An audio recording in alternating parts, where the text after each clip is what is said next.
Magandang gabi po, Luzon, Visayas at Mindanao.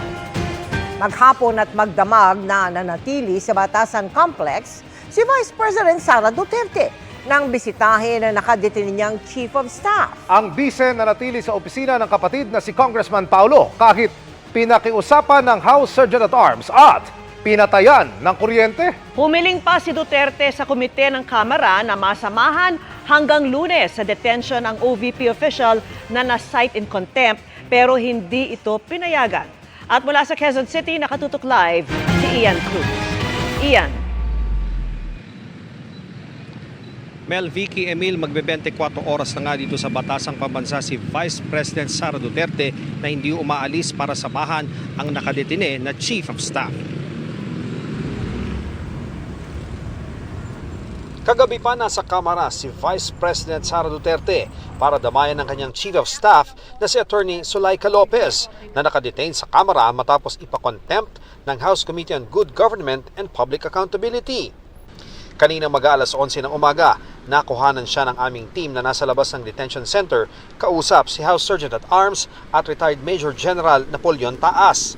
Sabi ni Taas, kahapon pa nagpasabi si VP Sara na bibisita sa kanyang Chief of Staff matapos itong i-detain sa Kamara noong Miyerkules ng gabi. Dahil yan sa sulat ni Lopez sa Commission on Audit para sabihin itong huwag sundin ang sumpina ng Kamara na nagpapasumite ng mga audit report nito kaugnay ng investigasyon tungkol sa confidential funds ng OVP at DepEd. Mag-alas 8 raw kagabi nang dumating sa batasan ng bise. Si Lopez inilabas sa detention center at dinala sa visitor center malapit sa Southgate kung saan na sila nagkita ni VP Sara. Bandang alas 10 ng gabi, binalik na raw sa kanyang detention facility si Attorney Lopez. Pero si VP Sara naman nagtungo sa tanggapan ng kapatid na si Congressman Paulo Duterte sa South Wing Annex. Bandang 11:30 p.m., kinausap na raw ni Taas ang protocol at security ng bise. If they could possibly already leave the premises, as there's always a practice during long weekends that we turn off power in all our buildings. Pero hindi raw umalis ang bise na doon na raw nagpalipas ng gabi kahit na nagpatay na ng kuryente sa Kamara bandang alas 12:30 ng gabi.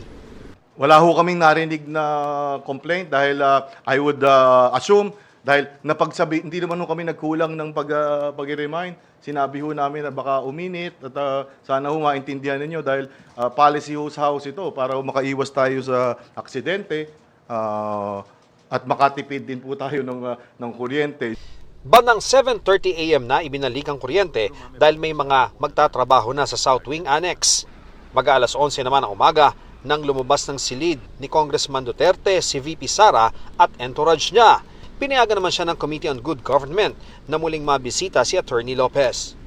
Mag-aalauna ng hapon naman, namataan na lumabas ng detention center si VP Sara. At bandang alas 4 ng hapon, muling nakita si VP Sara Duterte na may dala pang pagkain pabalik sa detention center. Sabi ni Chairman ng House Committee on Good Government, Congressman Joel Chua, sumulat daw ang bise para hilinging makasama si Attorney Lopez sa kanyang detention hanggang November 25. Hindi ito pinayagan ni Chua. Ito po ay hindi natin inalaw dahil unang-una hindi naman po siya part ng naikukulong. So, pero sumulat uli siya, humingi siya ng permiso kung po pwede na mabisita niya si Attorney Zuleika at yun naman po ay pinayagan naman po natin. Humiling naman daw si Congressman Duterte sa komite na imbes na sa detention center, ilipat sa kanyang tanggapan si Attorney Lopez pero hindi rin ito inaprubahan ng komite. Si Attorney Lopez may mga hiniling na napagbigyan ng komite. Kabilang dito ang pagpunta sa kanyang therapy na pinayagan basta ibigay ang oras, lugar at i-escortihan siya ng House Surgeon at Arms. Sabi ng House Surgeon at Arms, mula 7 a.m. to 11 a.m. at 1 p.m. to 5 p.m. ang visiting hours sa mga nakadetine. Kung may sesyon ng Kongreso ay pwede pa raw itong tumagal hanggang 7 p.m. Pero hindi raw dapat anli ang pananatili ng bise sa loob ng batasan. Hindi po namin napag-usapan yung kailan siya aalis. As far as yung kailan siya aalis, is yun yung usapan between us at saka yung security at saka yung protocol. Hindi tayo nagsasabi kay Vice President.